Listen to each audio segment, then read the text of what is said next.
You can Good begin. morning. Good morning, everybody. Good morning. Good morning.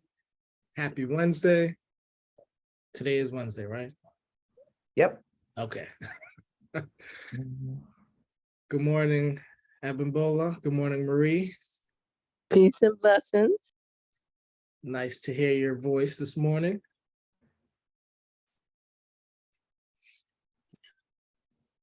Happy Wednesday, everybody. Good morning, Facebook family. Good morning, Marilyn.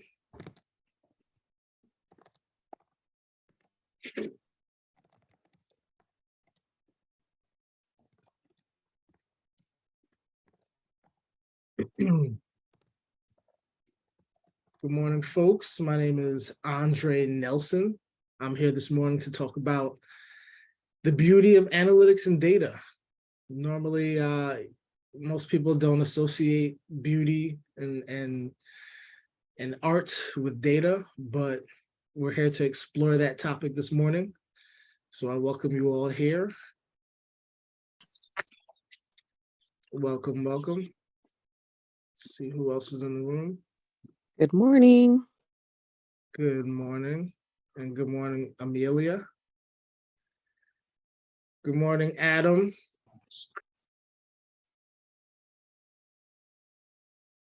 Nice to see you, brother. You too, brother Andre. How you doing this morning? I'm doing beautifully, my friend. Beautifully. It's a wonderful Wednesday morning. I'm excited to be here and talk about a topic that seems like it should be boring, but it's actually not. It's informative, so I'm excited.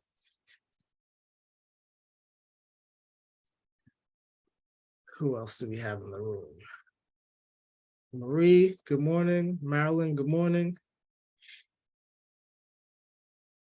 That's everyone. Okay.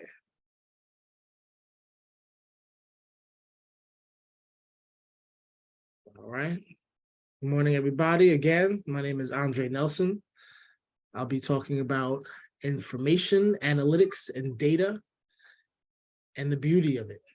The beauty of how we can use information to better our lives and how we view and consume information. I think it's we live in an important time right now where information is everywhere, and I think it's important that we organize it and use it to our advantage. So we're going to talk about that a little bit today.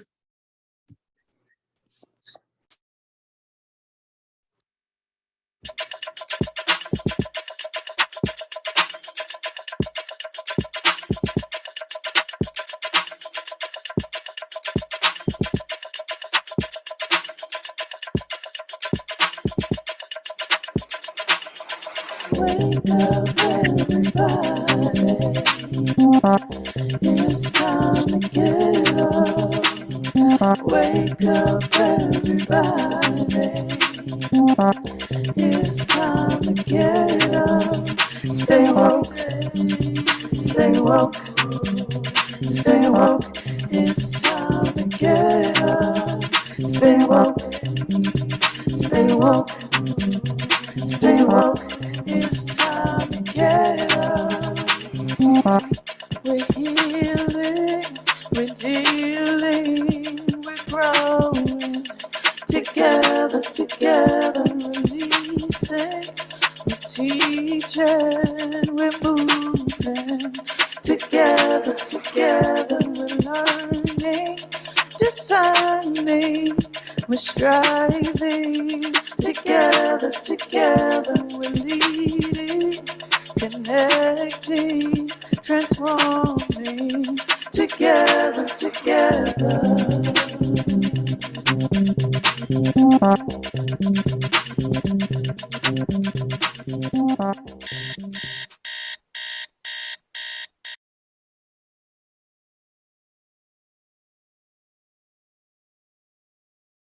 Good morning, everybody. Good morning. Good morning.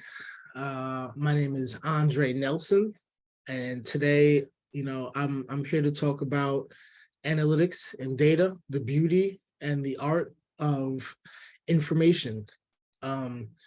Really, this is a topic that I think is relevant to today. We are I think, just overwhelmed with information when we think about what we have in social media, the kind of feeds that feed us on a daily basis, the data that we go through on a regular basis and don't even realize, in terms of, even just banking, social data.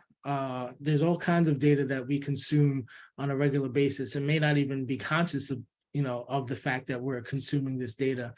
But it informs our lives. This data, this information informs our life. Health data informs our life. I think when we think about our weight, when we think about goals that we try to create for ourselves, it really boils down to the numbers and the data, and how we move from point A to point B. So I think it's really important that we become conscious of how we consume data, and what's important and what's not being overwhelmed by too much of it, and also making sure that we track information, especially things that are important to us, so that we can see our progress over time.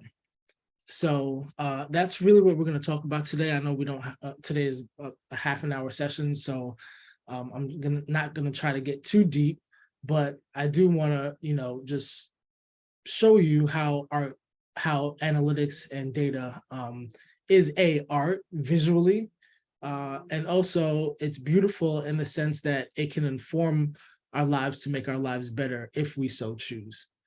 So I'm excited to talk about this today. I welcome you all here. And I guess we can get started with the deck. You have to show the deck. Yep. Let me share my screen, sorry.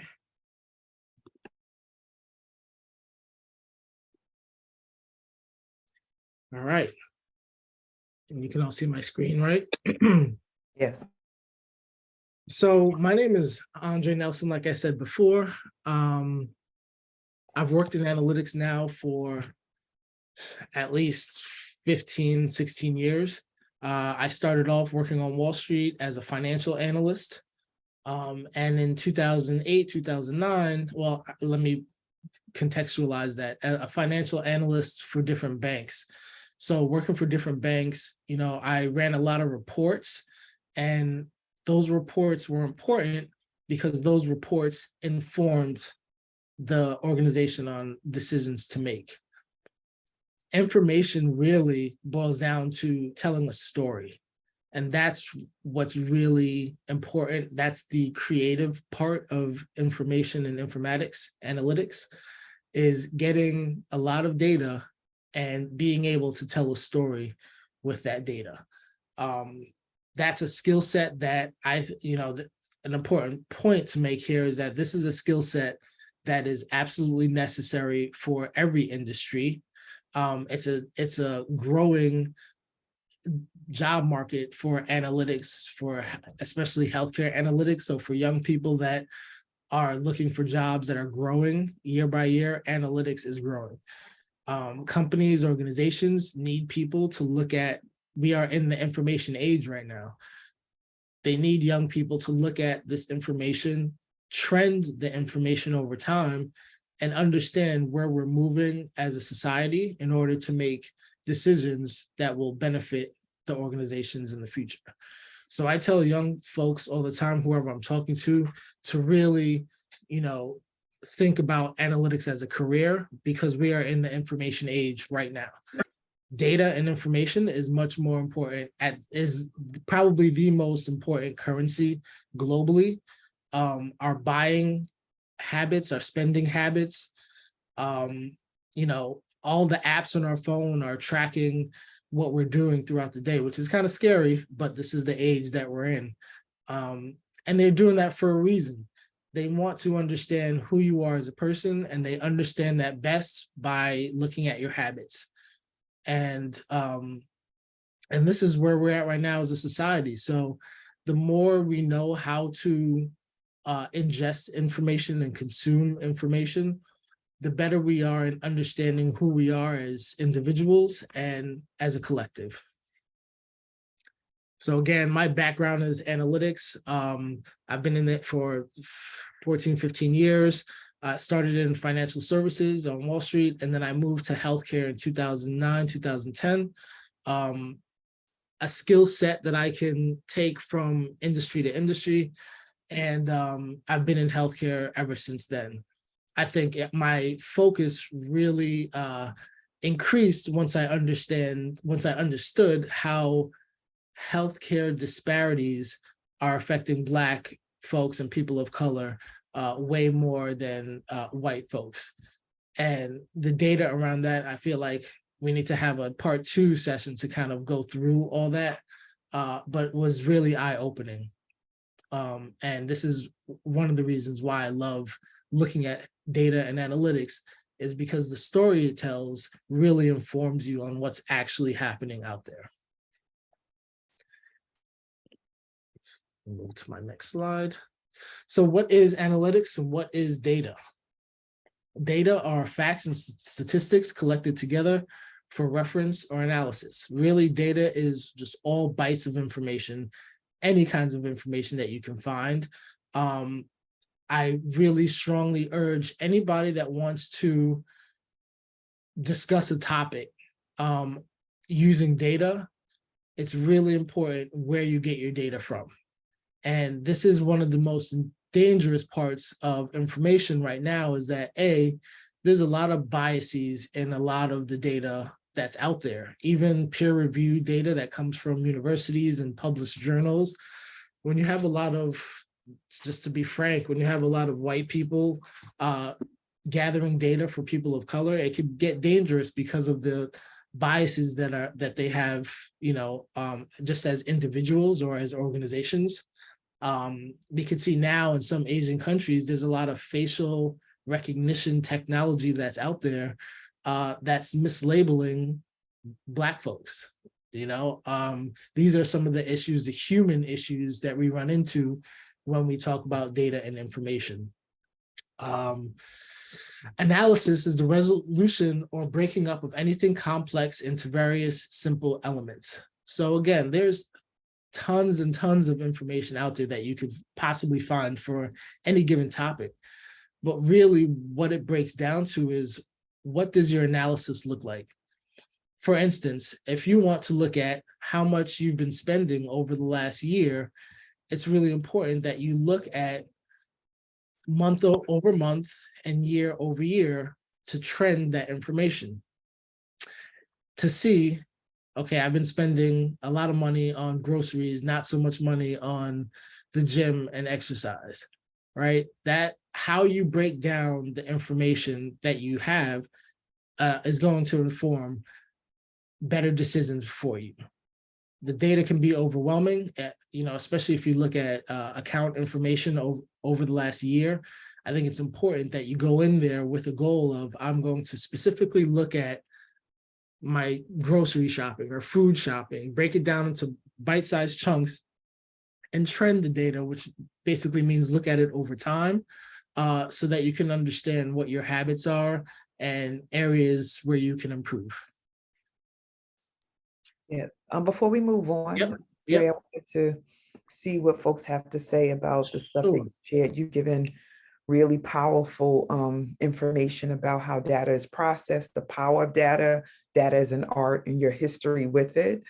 I'm curious about the bridge that you made between the world of finance that you were in and data collection. Like when I think about finance and what you said you were doing, I think about numbers and graphs and all this other stuff. Yeah. But was that a gateway to expanding your view of data? Just curious about that bridge. Was it just a simple bridge because of what you were doing? Or did it require more expansion of your mindset and how you navigated data? Yeah. Thank you for that. I think that when I was in finance, that was the beginning for me.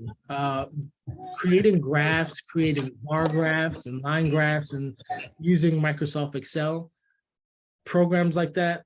That really was the introduction for me in understanding that data in terms of numbers can be visualized. you can visualize your data. And I was just talking about trending out data. What I would do for a lot of my reports is get facts and statistics and then create graphs from there.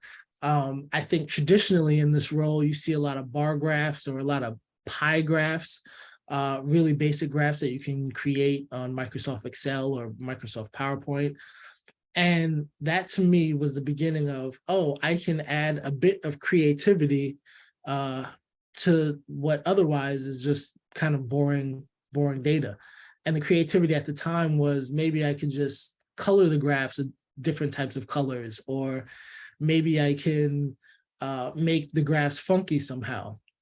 That was the introduction for me. What I realized from there is creativity and analytics kind of go hand in hand. It's kind of like the left side of the brain and the right side of the brain. The left side of the brain really focuses more on the analytical parts of life, while the right side of the brain focuses more on the creative parts of life. And I'm saying that now that I'm thinking about it, I'm like, wait, it might be the opposite way around, but either way, you get the point, right?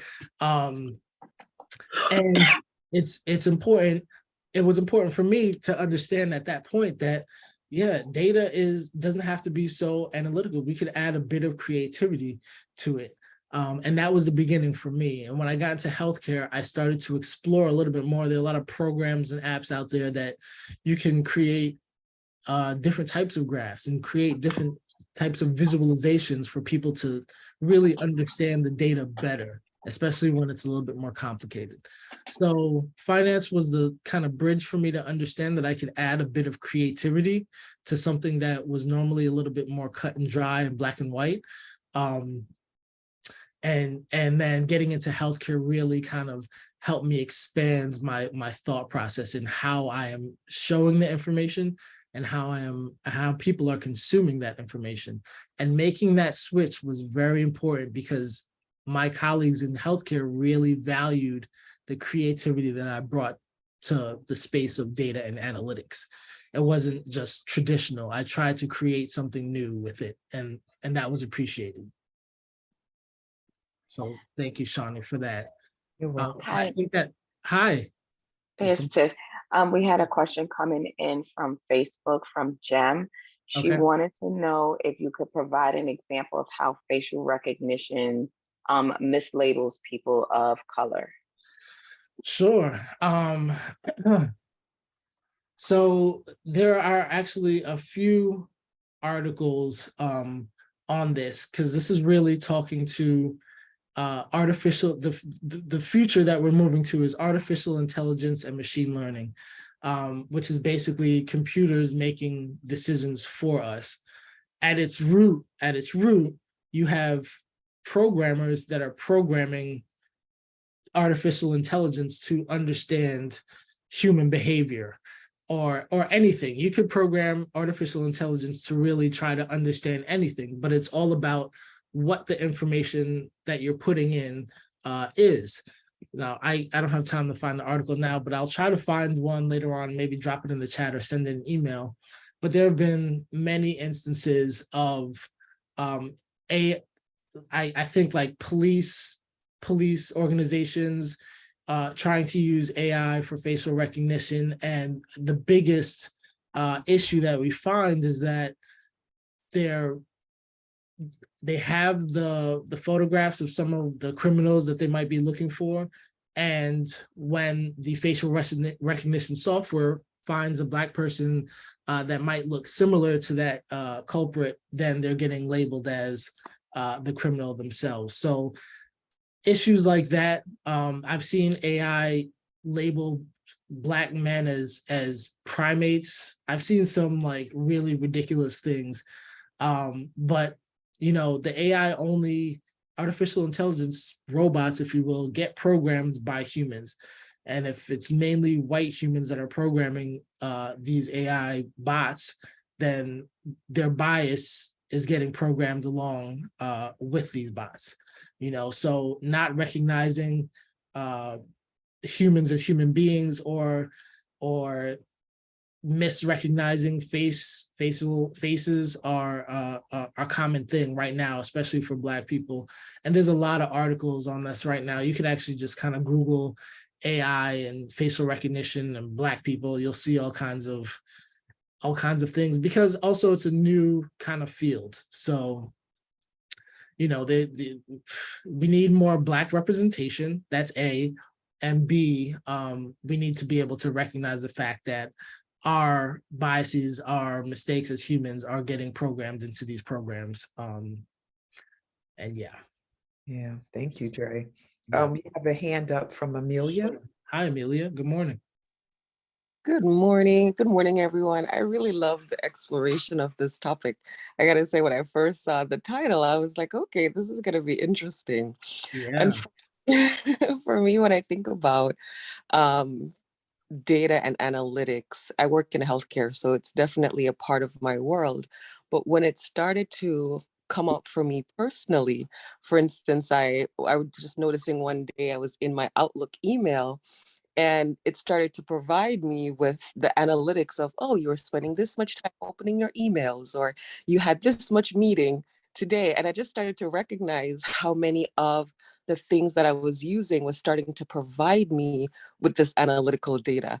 And at first it was scary because it's like, okay, there's someone out there kind of watching, but I recognized how it's more to inform you of you, you know, and it can be scary when you think of it in the outer world, but until we get to know us and how we're actually, for instance, my bank statements would start to show me the analytics of this is how much you spent this, and you know, this is how much you in this month. So it's, and for instance, the social media, same thing. Like whatever I would click on something, all of a sudden I'd start to get more of what I was clicking on. So it's just informing me about me, you know?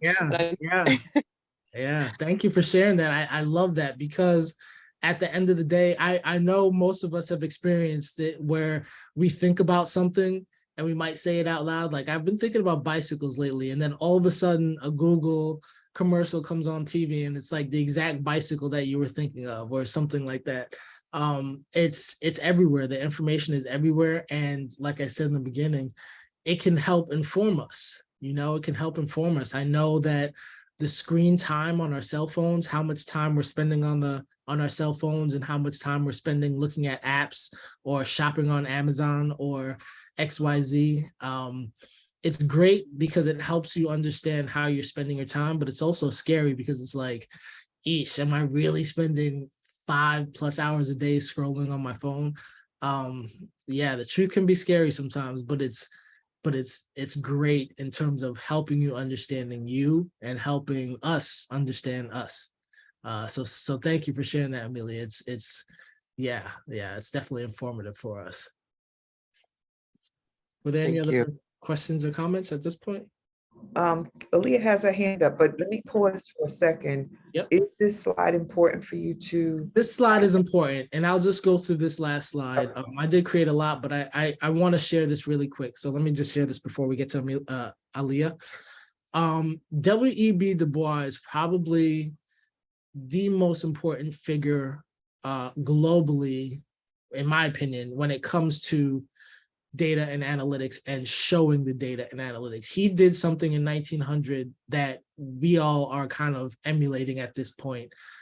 What he did is, at the Paris exhibition in 1900, W.E.B. Du Bois put together facts, data, statistics, graphs that have never been done, that I don't think they've been done to this day the way that he did it, at Atlanta University with a bunch of his students, to show what it was like being Black in America since the abolition of slavery. And these are some of the graphs. These are some of my favorite graphs, just in how they were visually done. Now, this is in 1900. This is prior to Excel and all the things that we can do automatically now. He was doing with his team at Atlanta University by hand. And the way that he colored his graphs, the way that he created his graphs, how they did it in such a way that it's really visually captivating. it really grabs your attention, especially when we look at this graph on the top right, the amount of slaves compared to freemen for over 100-year period. It's just startling to know that at least, for this time period, there were at least 80% of all Black people in America were slaves compared to the free. He took bar graphs like the one on the bottom left and made it into this kind of spiral thing to really accentuate the amount of Negroes lives in countries compared to cities, just to show, these are all just to show data in a different way that captures your eyes, captures your attention, and really draws you in. And he created a whole exhibit in 1900 at the Paris exhibition to show the world, Black people have done a lot in the last few years, 40, 60 years since slavery had ended. And his goal was to really just pull people in and let them know that we have our own story, and the stories that have been told about us were not completely true. And this really shifted globally how the world looked at Black people because of the information that he was able to provide. So I just wanted to really say that really quickly, because the graphs, I think at the end of the day, graphs, how we visualize data really pulls us in. It could really draw us in and helps to tell the story from just looking at the data. So I know we have a few hands up, and we could. Hi. Yes, good morning. Thank you. That was powerful information. Tiffany actually put the information in the chat, because my question was, how can we ensure that the bot, so the people behind the scenes, are not being biased? Like, everybody that's working for like the data analytics department at Facebook is taking an unconscious bias class, or more people like you, Black and brown individuals are educated in this field and then working in these at these firms. So I guess I was just trying to figure out what the best way is, because I remember a couple of years ago, like they were giving out master's degrees in data science, but a lot of our people didn't jump on it, or we just weren't familiar. So yes. Yeah, I thank you for that comment and your question. It's all the above. It's really all the above. We have to be represented in these spaces, because at the end of the day, technology is always growing and evolving. And a lot of the times, if we're not a part of that planning, if we're not a part of the creation, then we just end up reacting to whatever has been created, right? So after the bot or after the AI messes up, then it's like, oh, well, who was Black that was there? Or who did you have any people of color creating these technologies? And the answer a lot of the times is no. Silicon Valley is not very diverse. So I think at the end of the day, it's really about letting our people know, like, this is a field that you can express creativity, and you could also learn, and it's growing. We need to really push each other to be represented in these spaces, because if not, we'll be reactive. So, we need to educate ourselves on it, understand what technology is out there, and kind of interrogate that technology, like, what is it doing, and how does it affect us as people of color? But we really just need to be in those spaces and help create. And if we're not in those spaces, create our own spaces, create our own AI and technology that speaks to us, Thank you. Yeah. Thank you so much. I just want to just to jump on that. What would be like and you probably went over it, would be like the foundational courses for, a young person in high school to take? I just remember like a lot of Black and brown young people want to play in the NBA. And I never forget, I went to like this conference, and the data analytics guys and girls that were, working for the NBA were not us, right? So once again, we get shout out. Not, the only thing we can do is play on the court. But what about the analytics team? They actually have people doing these analytics, running these stats at the NBA, and none of us were there. That's so right. What would you suggest? Analytics is running all sports right now. It's really crazy if you watch games. I suggest that there are free courses on there's a website called Coursera, Check out courses like that. I would tell all young people, like, you got to take your math and you got to do all that stuff. But at the end of the day, Microsoft Office is a great place to start. And I would definitely start with Excel. Tell, whoever you can, learn Excel, learn how to create graphs from Excel and learn how to present. And that is one of the key things to know, because Excel is like the base for everything. You're going to learn that there are lots of technologies out there that can analyze, cut and paste data and create a lot of things for you. But I think Microsoft Excel is a good foundation to understand in understanding how to manipulate data, which becomes important, how to import data and how to export data. So Excel, Coursera, though I would probably start there, and from there you could branch out into other things. But definitely, Thank you so much. Appreciate it. no problem. That's awesome. So let me read this comment from Facebook and a comment from the Zoom space. Then we'll hear from Onaje and then Baba Kojo.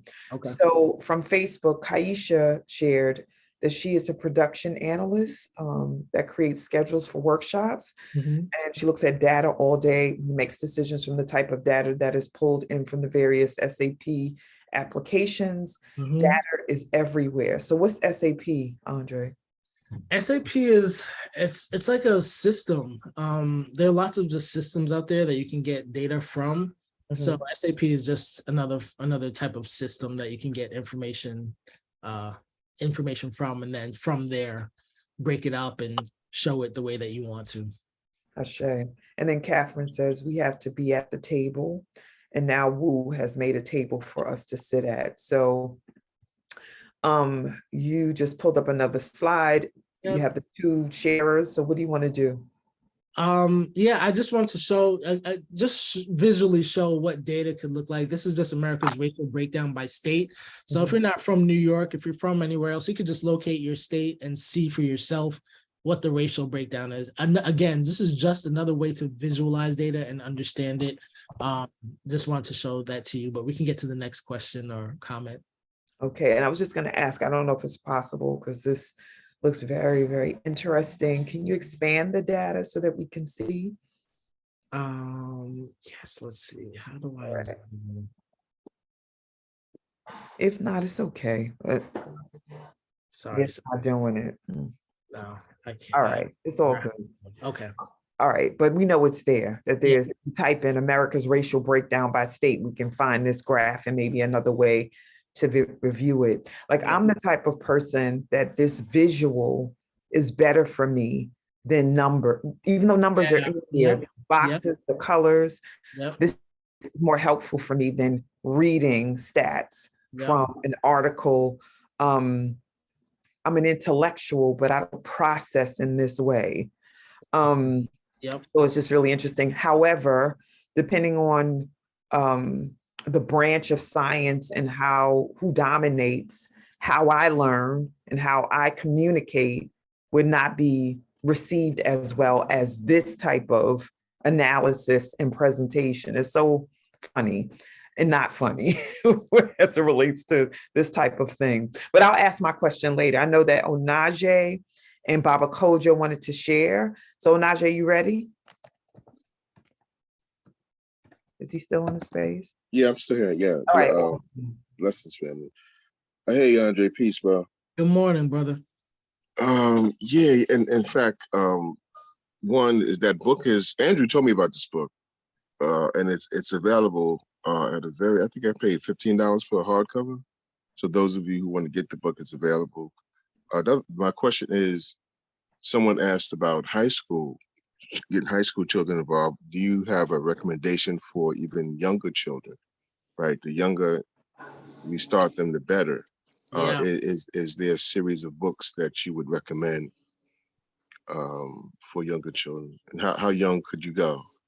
That's a really great question. And to be honest, in terms of books, I don't know for really young people, but I'm going to do some research on that because that's great. I think the reality is that how young you go, if your child is on the cell phone, then they need to understand, or at least start to understand how data can be used to help inform. Again, the screen time, I think on most cell phones show how you're using your phone, how much screen time you're using, what you're looking at, that type of thing.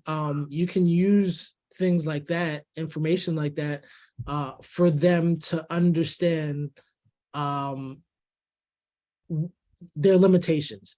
So if your child is 4, 5, 6 and has a cell phone or even a play cell phone, I think it could be an important tool for you to kind of show them, hey, you've had 30 minutes screen time watching Coco Melon on YouTube. And we're gonna cut that down to 15 minutes a day and put on an alarm. And right in that moment, what you're doing is you're teaching not only time management, but you're teaching them how to understand how information works. 30 minutes of YouTube Coco Melon a day can be tracked on the phone, and they could look and see, hey, this is analytics, this is information. I've spent this much time looking at YouTube, I've spent this much time scrolling on Instagram, I've spent this much time doing XYZ. This is how you start to shape their minds around information and how information is used. In terms of books, though, I'm gonna look, brother, and see if there's anything basic that can help younger kids understand how information can be used to help them. Wonderful. All righty. So we have Kojo with his hand up. You ready, Baba? And Dre, can you take the slide deck down? Sure. All right. Hey, peace, family. I'm driving, commuting to drop my sons off to school and get myself to work. This is fascinating and great information, brother. Thank you for sharing this. I'm glad that I jumped on this morning. I'm not able to get on, and a couple of things was coming up in my mind. One, when you mentioned about the analyzing data around the facial recognition, and gathering the data as well as the input, where on a metaphysical level, spiritual level, where would this leave room where would this leave room for our intuitive nature? As the saying would go, thoughts travel at a magnificent speed. And in this space of analyzing data, gathering data, identifying, in particular Black people, Black and brown people, has always been done. But I was just curious in terms of that, that thought process came up for me. You know what? I got a lot of thoughts, so I'm gonna stop there. I'm gonna just throw that out there to the community and to you, brother. I guess I need to understand your question a little bit better. So where does the metaphysical stand in the space of information and analytics? Where does the spirituality come in? Is the question? No, I wouldn't say where does spirituality or metaphysics come in. I'm sorry for that. It's I guess I'm bringing it up more as a point, as I think, it kind of dulls our sentences, or it could dull our senses, around, our intuitive nature, our intuitive selves, as we rely, on the data and gathering the data and inputting the data, though it is super important. Yeah, thank you. Yeah, I'm sorry. No, that's a great point. And I'll use a real life example really quick. Like we said earlier, a lot of analytics is being used in sports. And I was watching a game the other night, and a team did something that most teams wouldn't normally do, because the analytics informed them that their probability of being successful in doing this play would make them probably win the game. So when we talk about analytics, we can, and especially in sports, we're talking a lot about probability. So a lot of the times, if people are like, well, it's more probable that I'll score a touchdown if I do this play, but my gut tells me that I really should probably do something else. This is it's an interesting topic, because do I trust the computers and the number crunchers and the analytics that's telling me I could probably have this outcome? Or do I trust my gut and go with what I think is right based off of what I've seen and felt and heard and smelled?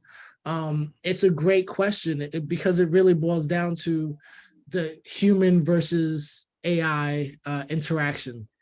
And this is a topic that I think is just one of the ones that we're going to have to deal with as a society as we move forward in life. There are times when it's great to listen to your gut and understand that your experience is just as important. And then there are other times that it might be beneficial to listen to what the informatics and the data is showing us. It's a dance, it's walking a fine line. And I think that it really boils down to you as an individual most of the time. But this is a great point, and this is what we're facing in data right now. It's, do we follow what the AI is talking about, or do we follow our gut if they're not in alignment? That's a great point, and it's one that we're, I think, constantly exploring. Thank you for bringing that up. Yeah, Baba, thank you, Baba Kojo. I wanted to say something here. I'm big on the integration of mind, heart, spirit, and the physical beingness and the navigation of your physical world. And so I feel like most of the time I integrate well. I look for signs. I will process from all those spaces, or I try my best to do that so that I have a full picture. I think it's a handicap to only look at things through a mental lens, or only an emotional lens, or a spiritual lens. But it's a powerful thing to teach young people and to learn or relearn for yourself the value of that. And technology has supported me in being able to look at signs and catch what they call synchronicities.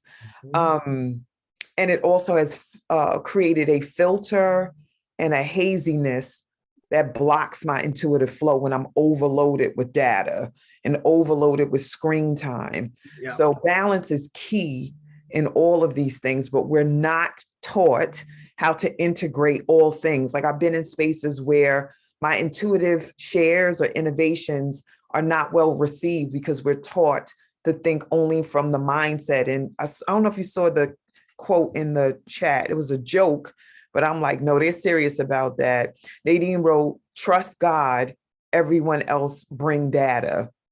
All right. So I'm like, it's a problem that we've been so heavily inundated with the need to prove it.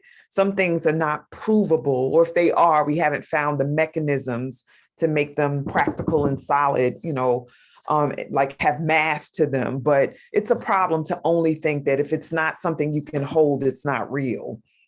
So that's my share. No, I mean, and that's a great share, and I thank you for bringing that up, because it is all about balance. I think about medicine. I think about our indigenous medicines that we've been using for thousands of years when it comes to like the Amazon and plants and that type of thing. And then now it's like, well, it has to be evidence-based. It has to be, you have to be able to show and prove and all that stuff. And some of those things you can't really prove. You just know that it's worked for a really long time. So yeah, I mean, it's a balancing act for sure. But this is where we are. I think data really speaks volumes. I think about COVID. I had a slide up, well, I didn't show it, but when I think about COVID and the vaccine, and it's a very sensitive topic for a lot of people, especially people of color, and experimentation that's going on with Black people in the past. Looking at data, I think from a healthcare standpoint, Black people were faring way worse with COVID results. And, I was really advocating that I wasn't advocating to get the vaccine, but I was advocating to at least understanding what the vaccine was doing, and how it was actually helping Black people and people of color based off of the data. But that, coupled with the intuitive feelings of what the government has done in the past and that type of thing, the experimentations, Tuskegee, all that stuff is really hard to kind of navigate. So, we find ourselves with issues of dealing with what I feel versus what the data and the statistics are telling us. I think this is a back and forth that's just, we have to seek balance, to your point, Yeah, Sean. So, absolutely. What you made me think about, and I use this language, but the world doesn't necessarily use it, that numerology, astrology, the metaphysical that Baba Koja brought up, those are forms of technology, but we've been taught that they're not. To me, they were the first forms, and like spiritual principles, cards, like all this stuff are technologies, but they're approached in a different way. So, and then numbers, like the system that's used for data manifestation for apps and computers, like all of that to me is spiritual first, and then it's been used for science. But that's my view. We have a statement from Kathleen, then, let us know much longer you want to speak or present.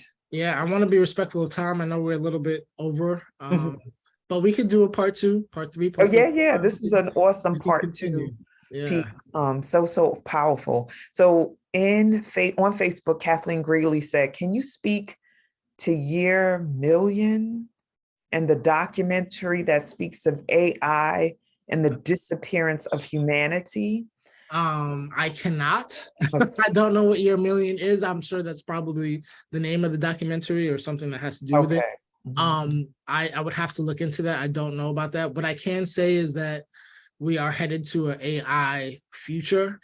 And I think what worries most people is AI being able to think for themselves, computers and robots thinking for themselves and being able to take over humanity, if you will. I mean, I think this is one of those topics where some people think that that will never happen because we program the computers what to think. And some people think that it's inevitable that happens, that it's actually already happening right now in terms of AI thinking for us. So again, I think our safest bet is for us, especially to get trained into analytics. Data science is a field that's growing, and be an influence in these spaces. Because I honestly have no idea which way this is going to go. And I don't think anybody really does. We can only just follow the growth and evolution of data and AI and how that all works. But I'll check out that documentary, and hopefully the next time we speak, I'll be able to speak more intelligently to that. All righty. So just in the chat, I was just to mention that was a great question from Kathleen, and it absolutely was. Tiff, I see your face here. Did we lose Andre? Yep, Andre bounced off.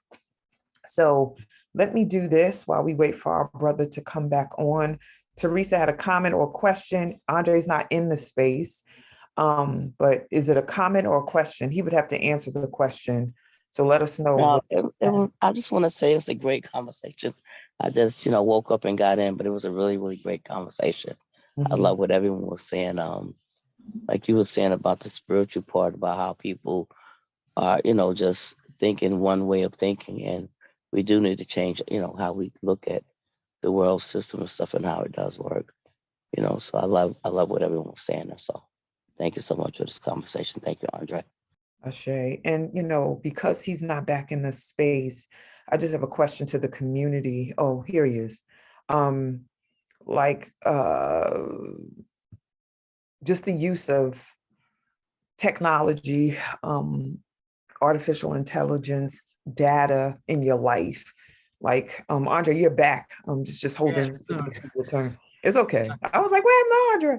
Oh, all right. So you go ahead. I was just asking folks about the presence of AI, data, just the use of tech in their day-to-day lives. Like some people are more present to it and engaging it. Like you said, it's everywhere, or someone said that. However, some of us tap in more than others, you know. Yeah. I think what we should all try to do, to be honest, is gather some information about ourselves and trend it out. I think go to your online bank account. Most of them, you can do an export of your spending habits over the last month. Import that or export it to your computer and really look at the different categories of spending, your food spending, your entertainment, that type of thing, and really start to understand yourself and your habits. When it comes to your health, gather data on your own. Gather the times you go to bed, the times you wake up, how much time you're spending exercising or learning or reading or wasting time or relaxing. And really look at what that data means for you. And if you want to improve something, the best way to improve yourself is to start there. This is information can be overwhelming, but it doesn't have to be if you break it out into small pieces. And when you do that, you can definitely make changes for the better once you understand where you are currently. So, yeah, let me hear from the last two people and then we can move to close. So Veronica had her hand up and Onaje. Veronica, are you ready? Yes, good morning. I just want to push back a little bit because here I am, I'm a retired teacher, and I sub once in a while. And so I taught GED for 30 years, all 5 subjects. And so now I go into the classroom and we have students that are taking the tests on the computer. It's now become computerized. And I look at the test and 50% of the math, science, and maybe some of the other subjects are getting more graphs are being integrated into the exams. And the writing piece is being judged through AI.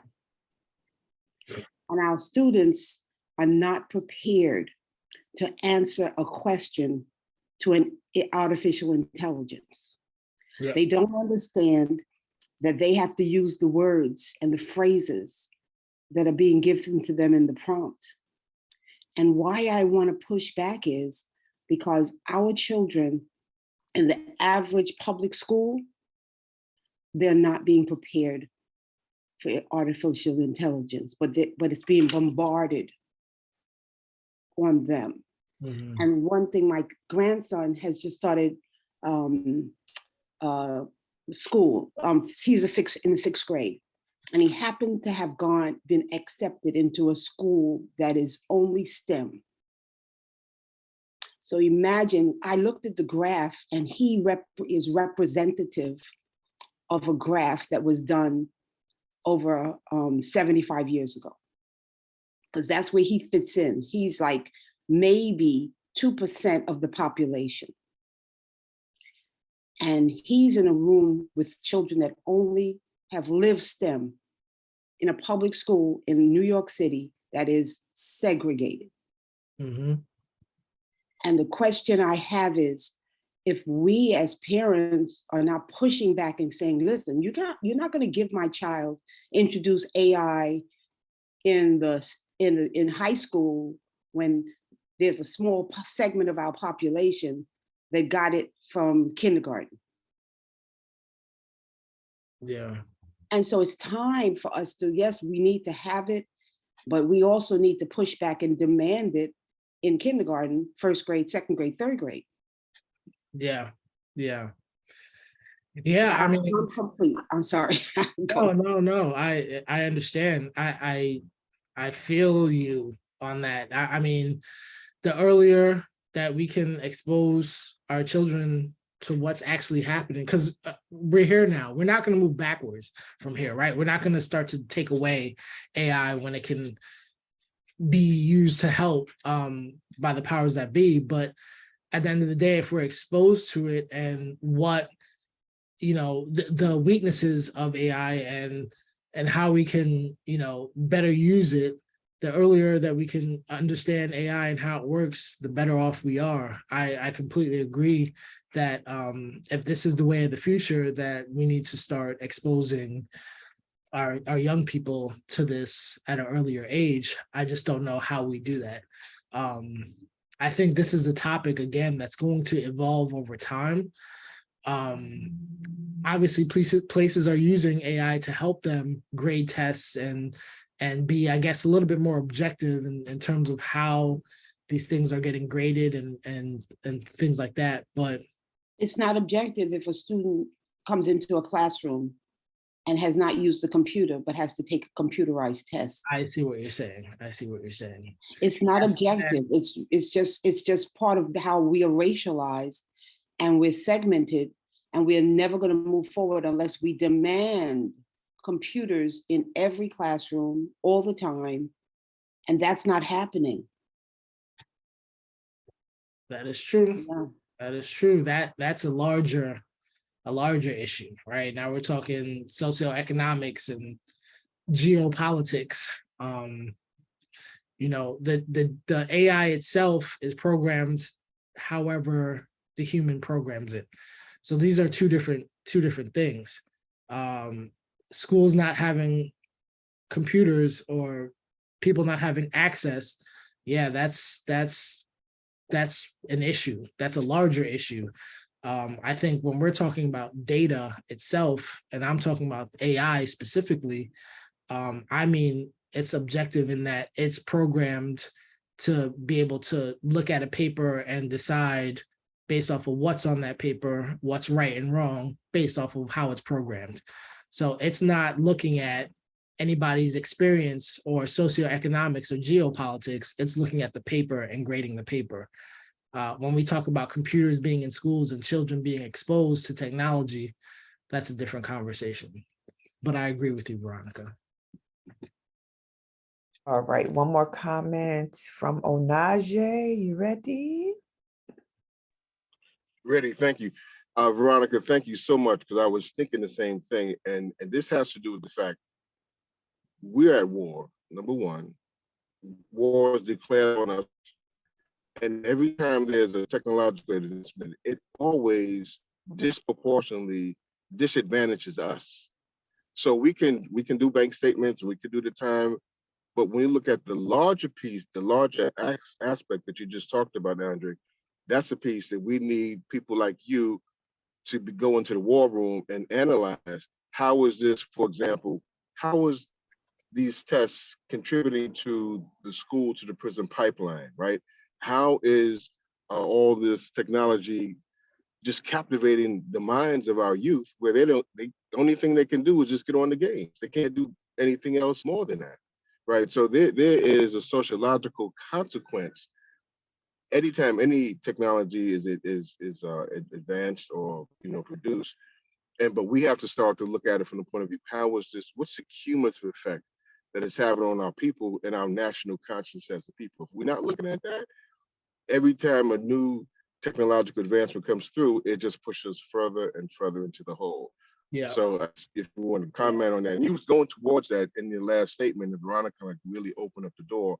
But I think these are the bigger questions that we always have to entertain as well. We can't just look at the micro and just be oblivious to the macro.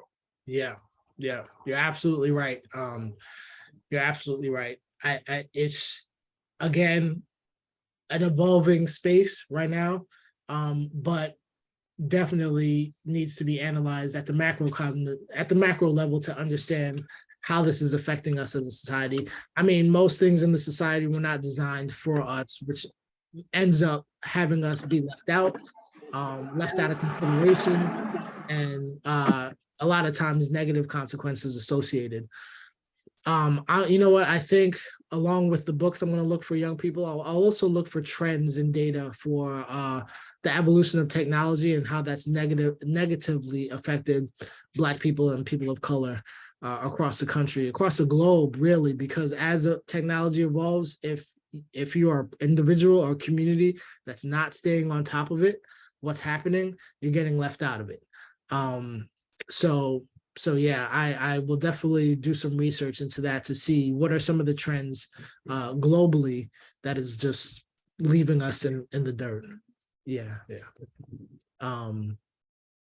So yeah, thank you for that. I'll definitely do some research. Maybe part 2, we can talk about this a little bit deeper.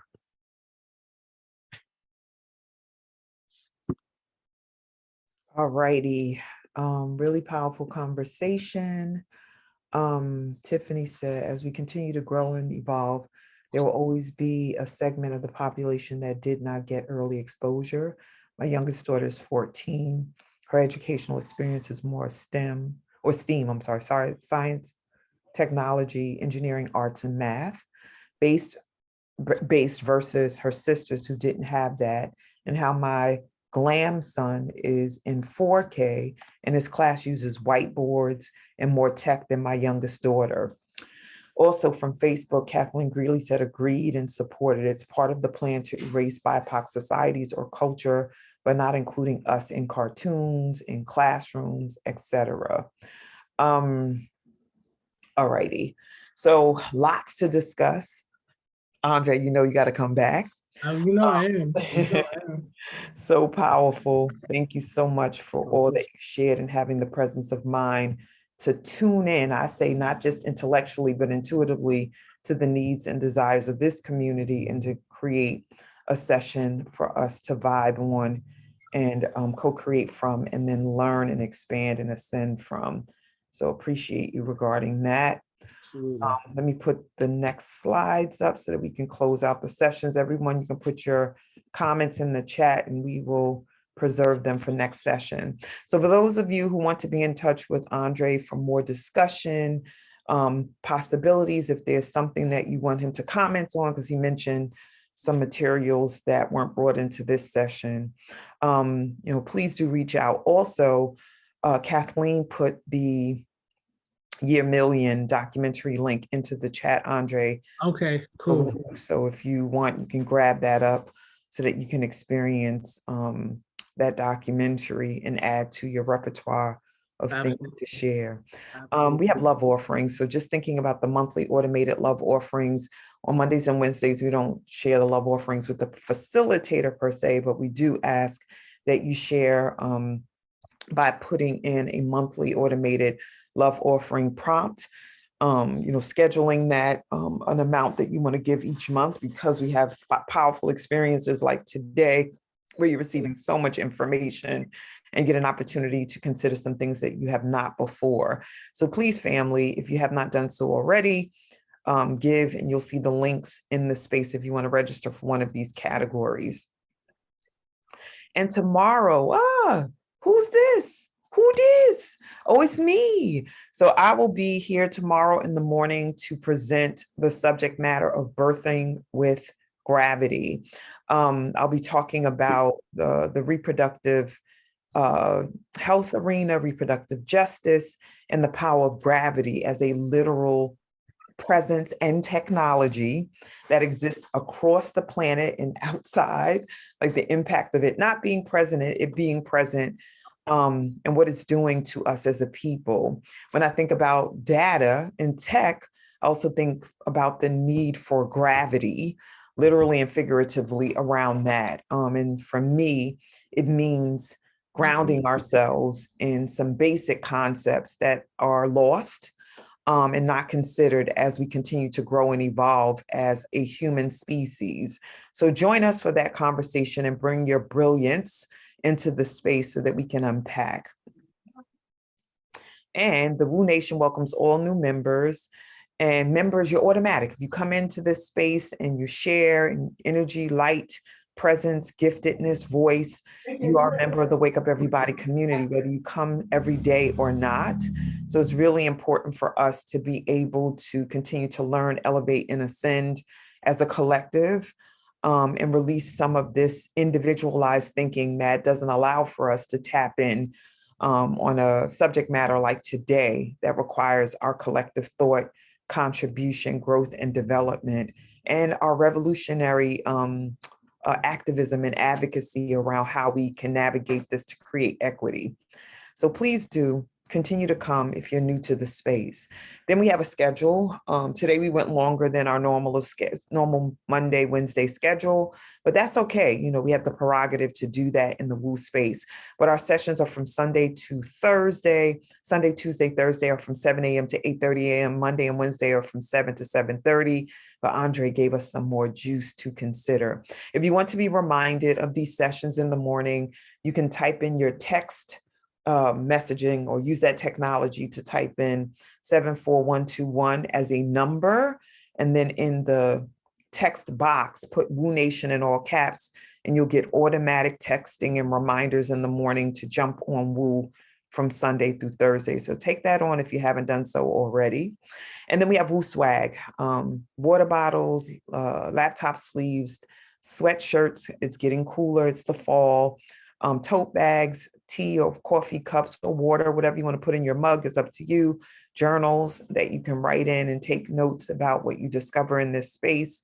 And then face masks for our continued protection because COVID is not over. So buy your swag, use the link in the chat so that we can represent WU everywhere we go. And just want to thank you, family, for just being awesome. Thank you for your contribution. Thank you, Andre, for being who you are. So these are all the ways in which you can tap in on a deeper level to WU. Those links are dropped into the thread on Facebook and in Zoom. So I don't have to say them out loud. You can click on them for yourself.